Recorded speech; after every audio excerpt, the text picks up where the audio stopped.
हाँ जी, बिल्कुल सही सुना आपने। आईबीपीएस ने अपनी नई नोटिफिकेशन निकाल दी है जिसमें वो लोग एसओ ले रहे हैं। इस बार की वैकेंसी आ चुकी हैं, सब कुछ जानेंगे इसी वीडियो में। आप जुड़े रहना हमारे साथ इस चैनल में जिसका नाम है टेक अपडेट्स।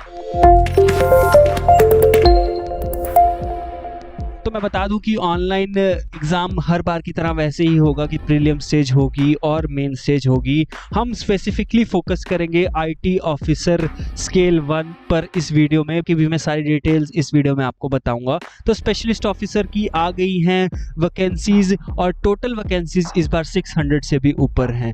वैसे बताऊं तो दिसंबर 2020 और जनवरी 2021 में इसका प्रीलिम्स और मेंस निकाला गया है। तो SO10 है इस बार, अगर आपको दिखा दिया जाए तो। अगर मैं यहाँ पर नीचे जाऊँ और आपको बताऊँ कि कैसे हो रहा है, यहाँ पर ये जो ऑर्गेनाइजेशंस हैं जिन बैंक्स ने अपनी नोटिफिकेशन निकाली है, वो ये रहे बैंक्स जिन्होंने वैकेंसीज निकाली हैं। इस बार वैकेंसीज बहुत अच्छी हैं, तो जम के तैयारी कीजिए। तो यहाँ पर दे रखा है कि ऑनलाइन रजिस्ट्रेशन 2 नवंबर से खुल चुकी हैं और 23 नवंबर तक आपकी रजिस्ट्रेशन होंगी और पेमेंट भी 23 नवंबर तक आप कर सकते हैं एट द लास्ट। और आपका जो ऑनलाइन एग्ज़ाम है वो 26 दिसंबर को होने वाला है और 27 दिसंबर को होने वाला है, और जनवरी में ही उसी का रिजल्ट आ जाएगा। और मेंस एग्ज़ाम 24 को होगा।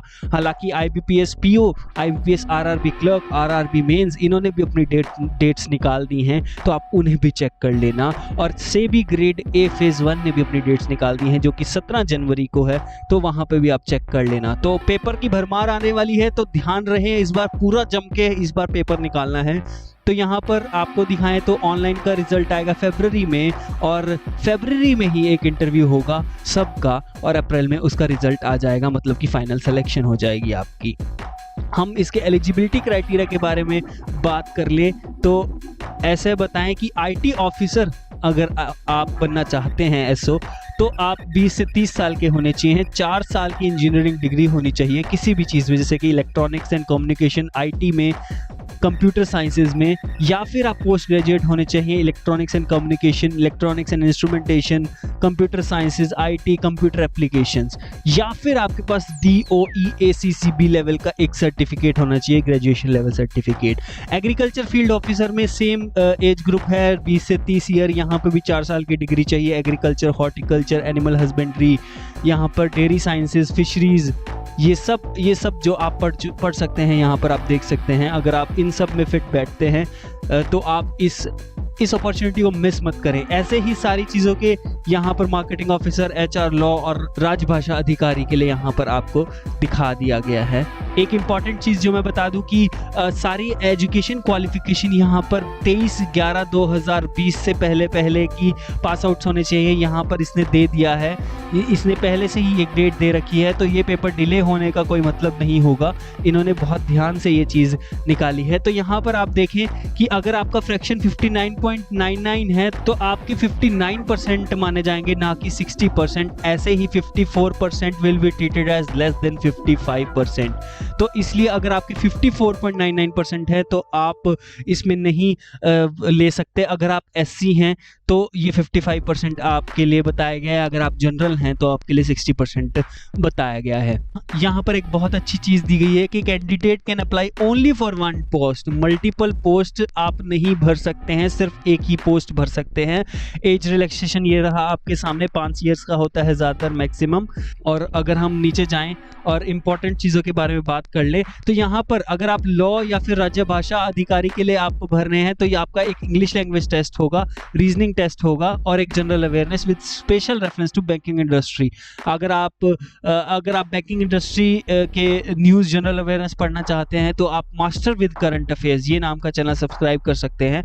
Master current affairs with tricks, ये नाम का चैनल, उसका भी लिंक मैं आपको डिस्क्रिप्शन में दे दूंगा। और अगर आप IT, एग्रीकल्चर या फिर पर्सनल HR या फिर मार्केटिंग ऑफिसर हैं तो आपके लिए बहुत इजी हो जाता है। इंग्लिश, रीजनिंग और क्वांटिटेटिव एप्टीट्यूड, यहाँ पर आपको सेक्शनल टाइमिंग दे रखी है।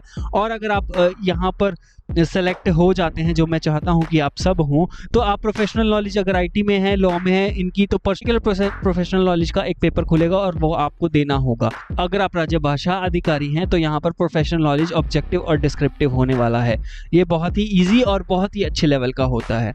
तो यहाँ पर आपको लेके क्या जाना है, एक कॉल लेटर लेके जाना है जो आप निकालेंगे, प्लस एक सेल्फ अलॉटमेंट लेटर लेके जाना है जो आपको इसमें या फिर उस टाइम पे भी दिया जाएगा जब आप कॉल लेटर प्रिंट आउट कर रहे हैं, और एक आधार कार्ड की फोटो कॉपी लेके जानी है, और एक पासपोर्ट साइज फोटो लेके जानी है, और 2 पेन आपको लेके जाने हैं और कुछ नहीं, और एक ओरिजिनल आधार कार्ड भी लेके जाना है। तो ये यहाँ पर मैंने आपको बता दिया है क्या क्या उस दौरान पेपर में लेके जाना है for prelims and for mains.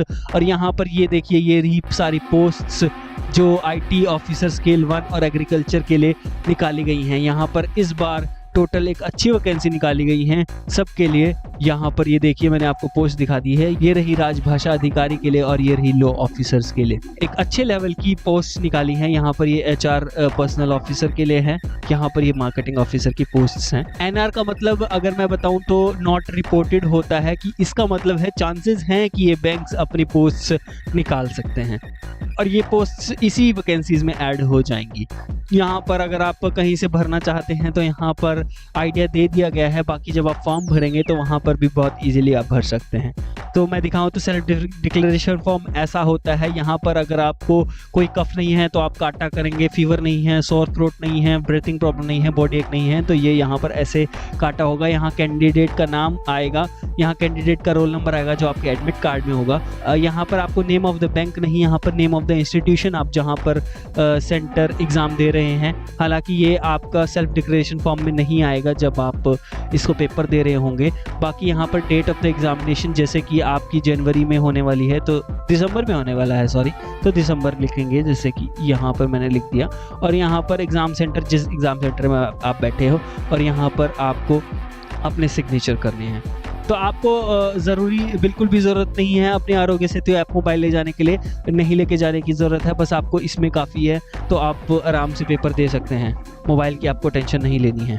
सो ये था आज के लिए मेरी तरफ से IBPS SO के बारे में।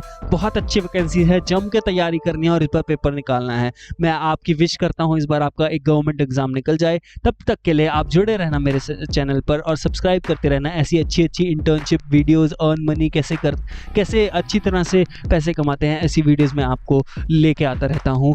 धन्यवाद।